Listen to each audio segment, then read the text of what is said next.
அனைவருக்கும் வணக்கம். என்னோட பேர் பா சத்யா. நான் நாம் தமிழர் கட்சி சார்பா வர்ற 2026 சட்டமன்ற தேர்தலில் திருநெல்வேலி சட்டமன்ற தொகுதியில நான் போட்டியிடுறேன்.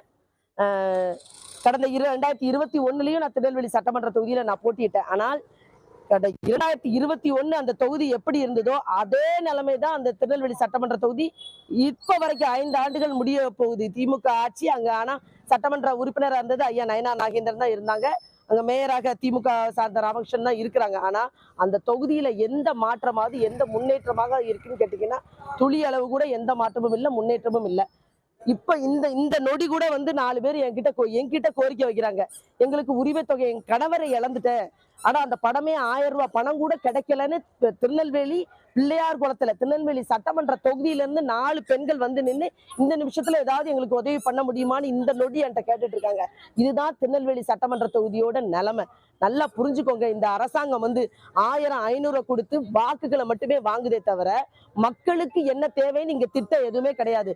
குறிப்பா சொல்ல போனீங்கன்னா திருநெல்வேலி சட்டமன்ற தொகுதியில ஸ்மார்ட் சிட்டின்ற பேர்ல பல கோடிகளை செலவச்சு திருநெல்வேலி நகர பகுதியில் இருக்கக்கூடிய அந்த மார்க்கெட் பகுதிக்கு மார்க்கெட் கட்டடம் 10 கோடி செலவழிச்சு கட்டடம் கட்டி போட்டிருக்கேன். ஆனா கடையே ஒண்ணும் திறக்காம இருக்கு. ஏன் திறக்காம இருக்கு? சிந்திக்க வேண்டும்ல. நம்ம அது நயனார் குளத்தை சுத்தி பாத்தீங்கன்னா 11 கோடி செலவழிச்சு அந்த குளத்தை தூர்வாரி அதை சுத்தப்படுத்தணும். அப்பதான் அங்க படகே விட முடியும். அது கொசுவும் சாக்கடையும் கழிவுகளும் நிறைஞ்சு கிடக்கு. காவை அதுக்கு மேல சாக்கடையா இருக்கு. அதெல்லாம் சீர்படுத்தவே இல்லை. ஆனா அங்க வந்து நடைமேடை கட்டி போட்டாச்சு. 11 கோடி செலவழிச்சு கெட்டி முதல்வர் திறந்து இன்னைக்கு பூட்டி கிடக்கு. இதுதான் திருநெல்வேலி சட்டமன்ற தொகுதியோட நிலைமை. இன்னும் நீங்க கிராமப்புறத்துக்கு போனீங்கன்னா மானூருக்கு தண்ணி கொண்டு வருவேங்காங்க. தண்ணியே இல்லாத நிலைமை தான். இன்னும் ஏன் போன தேர்தல் அறிக்கையிலையும் கொடுத்தாங்க, பேட்டை மில்ல திறப்பேன்னு தொடர்ந்து எல்லா தடவையும் 2021 நாங்க பேட்டை மில்ல திறந்துருவோம் அப்படின்னு வாக்குறுதி கொடுத்தாங்க. ஆனா இன்னைக்கு பேட்டை முள்ளு பூட்டியே கிடக்கு. அது மேற்கொண்டு சிதலமடைஞ்சு போச்சு. இப்போ என்ன பண்ண போறாங்கிறத மக்கள் தான் சிந்திக்கணும். சாலை சரியில்லைங்க, குடி தண்ணீர் கிடையாது. வெங்கடாச்சலபுரம் கிராமத்துல குடிக்கிற தண்ணியை 21 ரூபாய், அதாவது ஒவ்வொரு 21 ரூபாய் கொடுத்து தண்ணியை வாங்கி, ஒரு குடம் தண்ணி 21 ரூபாய் கொடுத்து வாங்கி குடிச்சுட்டு இருக்காங்க. அதுதான் மக்களோட நிலைமையா இன்னைக்கு இருக்கு. மக்கள் தான் சிந்திச்சு பார்க்கணும். தொடர்ந்து இவர்களை திரும்ப திரும்ப திரும்ப தேர்ந்தெடுத்து நமக்காக இவங்க திட்டம் போடுறதே இல்லை. ஏன் இவங்க ஸ்மார்ட் சிட்டிங்கிற பேர்ல பல கட்டடங்களை உருவாக்குறாங்க. கட்டடங்கள் கட்டும்போது தான் அவங்க கமிஷன் அடிக்க முடியும் அப்படிங்கிறத தெளிவா இருக்கிறாங்க. மக்கள் நலனுக்காக, மக்களோட வேலை வாய்ப்புக்காக எந்த திட்டங்கள் இங்க தீட்டப்பட்டிருக்கு? வேலை வாய்ப்புக்காக. இன்னும் இவங்க சொல்ல போனா இவங்க எப்போதுமே என்ன சொல்றாங்க, சிப்காட் நிறுவனங்களை உருவாக்கி கொடுத்துருக்கோம். அங்க அதுல பயன்படுறது யாரு? நிலங்கள், நம் நிலம், நம்ம வளம் எல்லாத்தையும் பயன்படுத்திக்கிறாங்க. ஆனா பெரும் முதலாளிகளுக்கு போதே தவிர உண்மையிலே அந்த நிலத்தின் மக்களுக்கு வேலை வாய்ப்பு கூட கொடுக்கப்படாத நிலைமை தான் திருநெல்வேலியில நீடித்து கொண்டிருக்குது. இந்த நிலைமை மாறணும்னா நீங்க மக்கள் சிந்திச்சு பார்க்கணும். உங்களுக்கு நல்ல குடி தண்ணீர் வேணுமா வேண்டாமா? ஊர்தோறும் மதுக்கடைகள் எங்க பாருங்க, மதுக்கடையை திறந்து வச்சு கடந்த தேர்தல் அறிக்கையில என்ன சொன்னாங்க? இந்த அரசாங்கம் என்ன சொல்லுச்சு? அரசாங்கம் என்ன சொல்லுச்சு? நாங்க வந்தோம்னா உறுதியாக கடைகளை படிப்படியா குறைப்போம்னு சொன்னாங்க. அதோட மதுக்கடைகளை எல்லாம் மூடிடுவோம்னு சொன்னாங்க.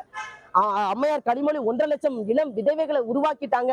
இந்த சாராயத்தை குடிச்சு அழிஞ்சு போயிட்டாங்கன்னு சொன்னாங்க. இப்ப அவங்ககிட்ட கேட்டா பதிலே சொல்லாம கடந்து போயிட்டே இருக்காங்க. படிப்படியா நீ குறைப்பேன்னு சொல்றல்ல, படிப்படியா குறைப்பேன்னு சொல்லிட்டு கூடுதலாக மதுக்கடைகளை இந்த திருநெல்வேலி சட்டமன்ற தொகுதியில திறந்துட்டு இருக்காங்க. நாங்க போராட்டம் பண்ணி அண்மையில கூட ஒரு கடையை பேட்டையில மூடி இருக்கோம். அண்மையில பேட்டையில நீ படிப்படியா குறைக்கணும், அல்லது நீ திரும்ப திறந்து வச்சுட்டு இருக்கிறதுதான் இங்க நிலைமையா இருக்க தவிர மதுக்கடைகளால நாள்தோறும் பெண்கள் கண்ணீர் வெடித்து என்கிட்ட அழுறாங்க. சீரழிஞ்சு போச்சு என் குடும்பம். 22 வயது படிக்கிற குக்கரக்கோட்டையில ஒரு அம்மா கண்ணீர் கட்டி பிடிச்சு அழுகுது.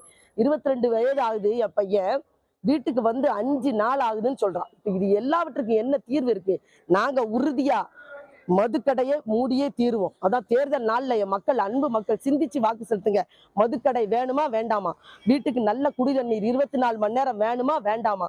மானூர் பெரிய குளத்துக்கு தண்ணி வேணுமா வேண்டாமா?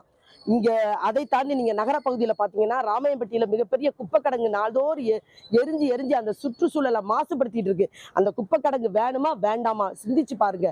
அடுத்த தலைமுறை பிள்ளை, நம்ம பிள்ளை வாழ்க்கை முன்னேறணுமா வேண்டாமா? பெண் பிள்ளைகள் படிக்கக்கூடிய அரசு பள்ளிக்கூடம் ஒண்ணே ஒண்ணு இருக்குங்க.